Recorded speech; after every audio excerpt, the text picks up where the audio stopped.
Hey everybody, this is Andrew. Hope everybody's doing okay. I wanted to share some thoughts on lessons that I learned over time. I've been in trading and investing since 1994, and these are some of the ideas that have resonated with me, and especially now, because the market that we're in right now is lethal. It's non-directional, and non-directional markets are rather tough. I mean, you get whipsawed left and right. It's the proverbial death by 1,000 cuts. So I just wanted to share some of the lessons that I've learned over all the years. I mean, the first lesson I want to talk about is really the importance of psychology and the impact that it has on us emotionally or even physically.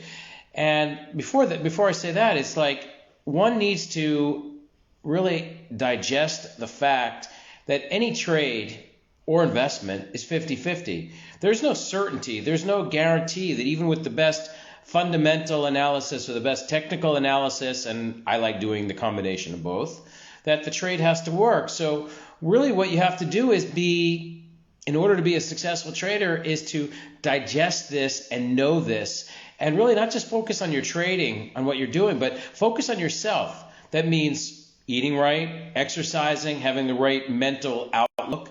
That's pretty much my first thought. The next thought, which I say all the time, is having a trading plan. When you have a trading plan, there's no emotional decisions or emotional roller coasters, because when you have a set of rules, as long as you can follow them and believe in them, then over time, if they're sound, which they should be simple and very basic, based on risk per trade, risk per sector, overall risk, that over time you should make money. And once you digest that fact that it's a long-term game, it's not a get rich quick, but it's a set of trades over time make you money. And then that goes to my next idea. It's the risk size or your position sizing.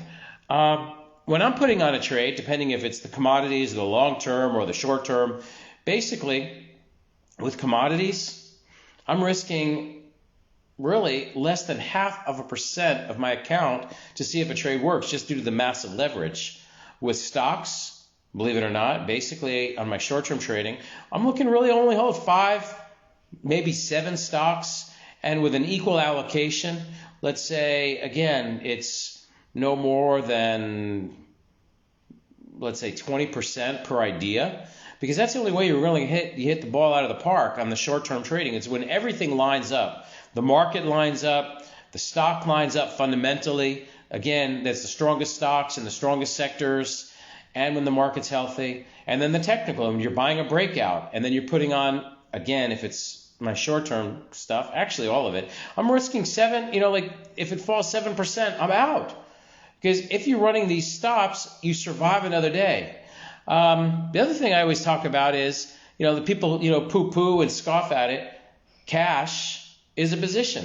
Right now, I'm in anything. Nothing. I'm sitting on the sidelines. I mean, I'm in even my commodity trading. I don't have that many positions. I mean, bean oil is the only one thing that's really working so well, and corn's been working. I'm not, I don't have that many positions.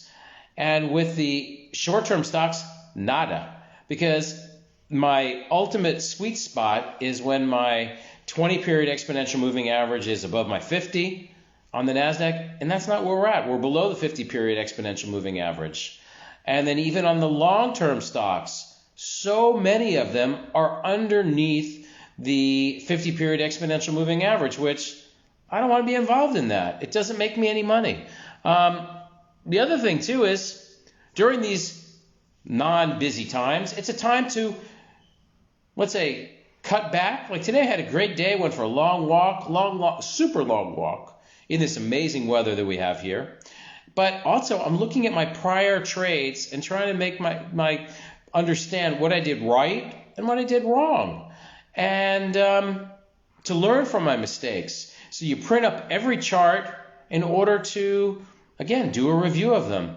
The other thing is, like in a situation right now where it's like unknown with the stock market, I mean, we can go either which way, because we have a dichotomy where the S&Ps and the Dow were doing well, and now the NASDAQ was not doing so well. And either one of them are going to give. Either the Nasdaq is going to rebound, or the Dow and the S&Ps are going to turn down also. Who knows? So you just kind of take it day by day. The other thing is humility. I don't have any ego. I know that this is a very, very tough game, super tough. And that even when I'm doing well, I have to be very humble because it can get taken away from me like that. And then when things don't work out, I know I have to just keep on plowing through it and be brave and just keep on going. That's pretty much the story there. And the other ideas, there's a couple more. Always stay positive. Really, realize, like I just said before, is that this is a long-term game. You make your money over long periods of time, and any one trade or investment doesn't really matter as long as you have proper risk management. And I don't listen to anybody else. I don't want to hear anybody tell me what to do and this and that. I'll look at other people's, let's say, very successful money managers. I'll look at their 13 Fs to look for ideas, maybe for a long-term idea, but it doesn't mean I'm just going to plow into it. So really what I try to do is interpret where we're at in the markets, make my best plan, don't beat myself up if I'm wrong. If the market starts turning around, I will find opportunities. There's always opportunities. The thing is always trying to stay out of trouble.